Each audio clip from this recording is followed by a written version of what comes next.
Good morning to all of you. I just welcome all our senior officers, my colleagues from Industries and Commerce, Employment Departments, officers from Jammu and Kashmir Bank. Am I audible now?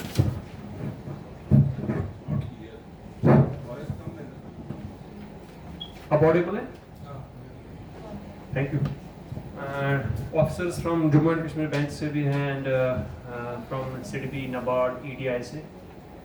So since all are aware about this program because you are the actual ground level workers जिन्होंने इस पे काम किया हुआ है, and maybe there are some new officers जो थोड़े इसमें who are not experienced, जिनको अभी थोड़ा स्कीम के बारे में उतना नहीं पता, तभी थोड़ा सा ओवरव्यू देना ज़रूरी है। 2 दिन का हमारा एक्चुअली ट्रेनिंग प्रोग्राम रहेगा SBDUs के लिए और 1 दिन का फिर BHDs के लिए, स्मॉल बिजनेस डेवलपमेंट यूनिट्स और फिर बिजनेस हेल्प डेस्क जो हमारे सब डिवीजन लेवल पे होंगे। अभी ये प्रोग्राम हमने जस्ट कश्मीर में कंक्लूड किया था कश्मीर डिवीजन के लिए, जहाँ हमने 17 और 18 को SBDUs के लिए और फिर 19 को हमने BHDs के लिए करवाया। थोड़ा सा let's not take much of your time, will come directly to the main program events पे। तो थोड़ा सा ओवरव्यू दे देंगे मिशन युवा के बारे में, जो नए ऑफिसर्स हैं उनको थोड़ा सा इसका आइडिया आ जाए, और जो ऑलरेडी हमारे senior officers and other colleagues जो उस पर काम कर रहे हैं, थोड़ा उनका भी एक रिफ्रेशिंग सा हो जाएगा इसके लिए। And before then we will formally start the actual presentation जो हर सेक्शन के लिए हमने रखी हुई है, सो दैट आपका फिर वंस आप जब ग्राउंड पे जाके काम करोगे तो आप एक अच्छी सी उसकी IEC कर पाओगे, और देन इसका जो इम्प्लीमेंटेशन पार्ट होगा। And I will just deliberate also कि आप अभी बीच में SBDUs का रोल आपका कैसे आ गया, how did you come into play which was not actual your role, उस पर भी थोड़ा बात करेंगे। मिशन युवा हमने थोड़ा सा इंट्रोडक्शन दे दूंगा कि वी स्टार्टेड इट इन पहला मैं I just want to introduce my sorry to say मैं एक्चुअली OSD हूँ अभी मिशन यूथ में, but I am having this additional charge of mission Yuva because हमारे CEO सब एक ही थे, तो that's why I am having this charge of Yuva also. तो मिशन युवा जब स्टार्ट हुआ था मार्च 2024 में, यहीं पे जम्मू में कन्वेंशन सेंटर में 3 दिन की ट्रेनिंग रही थी, जिसमें सारे हमने स्टेक होल्डर्स को लाया था फ्रॉम ऑल ओवर इंडिया से, बिजनेस टाइकून्स को लाया था, इंस्टीट्यूशंस जो IIM, IIT, और उसको लाके फिर हमने ये एक कॉन्सेप्ट नोट बनवाया था।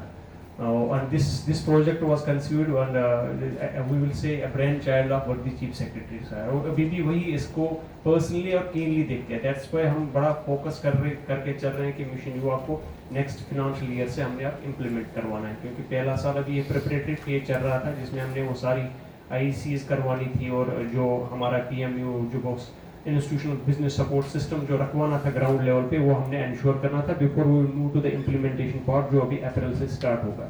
एंड इस साल में अभी जो बजट ऑनगोइंग चल रहा है उसमें भी प्रोविजन रखा गया बजट का इस साल से, जब हमारा इम्प्लीमेंट होगा अप्रैल से।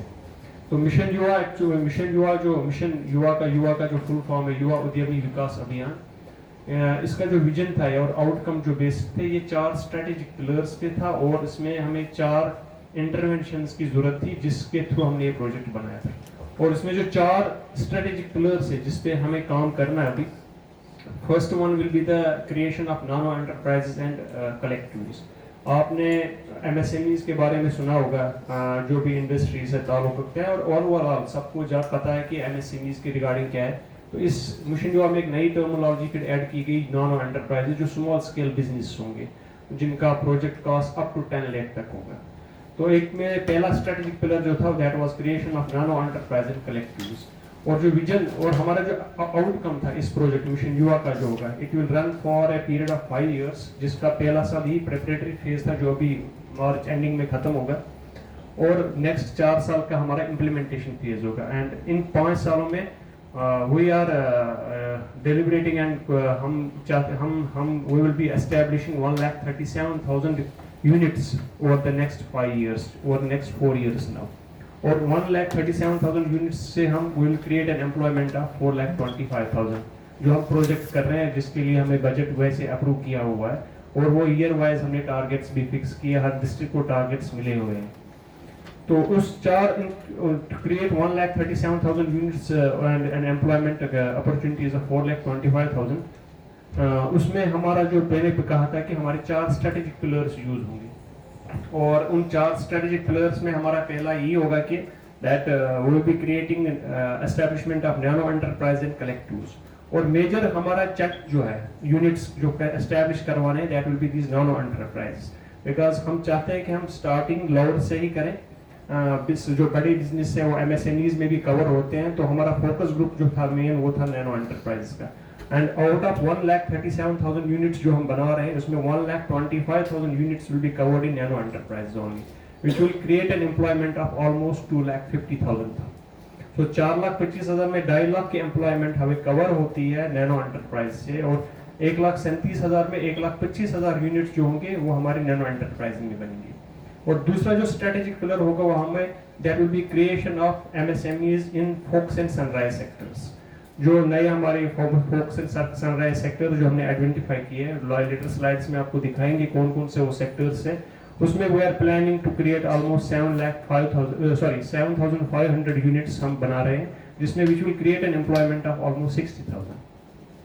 तीसरा जो हमारा सेक्टर होगा that will be business acceleration of existing enterprises.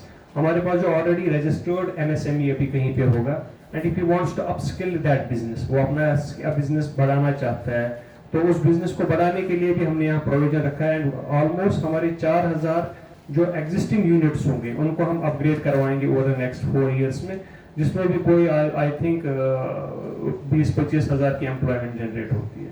And then our last strategic pillar will be the creation of new innovative businesses. New innovative business भी हमने एक पायलट बेस पे कोई 400 यूनिट्स हम over the next 4 years create कराएंगे, sort of startups बनाएंगे। और उसके लिए हमने भी VC फंडिंग रखवाई है, और उसके बाद उनके लिए इनोवेशन हब्स रखे हैं, इंक्यूबेटर्स रखे हैं, जहाँ पे उनकी जो भी उनका जो इनोवेशन होगा उसको कंसीव किया जाएगा, और फिर उसको VC फंडिंग और एंजल इन्वेस्टर्स के थ्रू उस बिजनेस को एस्टैब्लिश करवाएंगे। तो दिस इज द मिशन युवा के 4 स्ट्रेटेजिक पिलर्स है जिस पे हमने काम करना है over the next 4 years. Then I will come to no tell you कि हम आपका रोल कहाँ से इसके बीच में आता है। और इन 4 स्ट्रेटेजिक पिलर्स को जो अचीव कराना है हमने, we will be using 4 interventions। Mission युवा में हम 4 important interventions यूज कर रहे हैं इसमें to achieve those 4 strategic pillars, जिससे हमारा outcome of 1,37,000 unit and 4,25,000 employment opportunities create हो जाएंगी। तो 4 C's are based on 4 interventions that are based on 4 C's पे है। वो हमारा कल्चर पार्ट है, कैपिटल पार्ट है, कैपेसिटी बिल्डिंग पार्ट है, एंड कनेक्टिविटी है।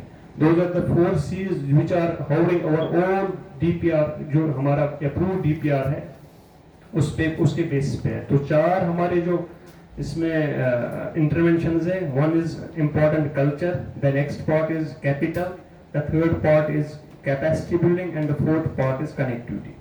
और जो important part हमारा अभी है that will be the culture। culture का part का मतलब ही है कि ecosystem creation। मिशन युवा का जो इम्पोर्टेंट है, अभी आप जब you will be deliberating about presentations, आपके भी माइंड में क्वेश्चंस आ जाएंगे कि that we are already running almost 35-40 centrally sponsored central sector और यूटी लेवल की स्कीम चल रही है, वो इंडस्ट्रीज के थ्रू, KVIB, KVIC हो, TPO के थ्रू, या बाकी जो भी रूरल डेवलपमेंट हो, वो तो ऐसी ऑलरेडी स्कीम चल रही है जिसमें सब्सिडियाँ मिलती हैं। तो why is the need of this program ने जो नया मिशन युवा प्रोग्राम आपने लाया, फिर इसकी जरूरत क्यों है? You will come to know कि इसकी जरूरत है। Important part इसका पहला ही है, that's culture। Culture is very important। जो हर चीफ सेक्रेटरी सर जब भी हमारे रिव्यू मीटिंग्स लेते थे, उनका फोकस ही एक ही था, to build that create ecosystem। पहले आप उस इकोसिस्टम को बिल्ड करवाएं, यूनिट्स तो बनते रहेंगे, बाद में वो आप इस स्कीम के थ्रू बनवाएं या जो ऑलरेडी एग्जिस्टिंग स्कीम्स है उनके थ्रू बनवाएं। The important part will be ecosystem creation। How will you build that ecosystem? आप यूथ को कैसे तैयार करोगे इस सिस्टम में लाने के लिए, so that उसका जो एक माइंडसेट बनाया अभी गवर्नमेंट जॉब के पीछे जाने का, how does he think of parallelly going with this program also, कि वो एक सेल्फ एम्प्लॉयमेंट वेंचर खुद खोले और वो सेल्फ सफिशिएंट बन जाए, ताकि वो एक जॉब सीकर के बजाय एक जॉब प्रोवाइडर बन जाए। तो हमारा जो कल्चर का इम्पोर्टेंट इकोसिस्टम क्रिएशन का है, इसके जो 2-3 इम्पोर्टेंट एस्पेक्ट्स है। वन इज IEC, जो हम IEC करवाते हैं। अभी एक प्रोग्राम हो रहा है, ये भी एक हमारी IEC एक्टिविटी है। अभी we have called as training sessions हमने बुलाए हैं। We have invited all 20 districts, जिसमें सारे सीनियर ऑफिसर्स इन्वॉल्व है, every district officer is involve. So we expect कि इसकी ठीक ठाक इससे IEC भी हो जाएगी। once you move to your own districts that you can propagate this program nicely आप जब district में चले जाओगे. तो IEC will be one important part. Then will be institutional business support system. That's where your role comes into play. कि अभी इस programme को चलाने के लिए हम एक इंस्टीट्यूशनल बिजनेस सपोर्ट सिस्टम भी बना रहे हैं और उसको पूरा एक पैरेलल जो गवर्नमेंट के साथ चलेगा और दे विल जो एप्लीकेंट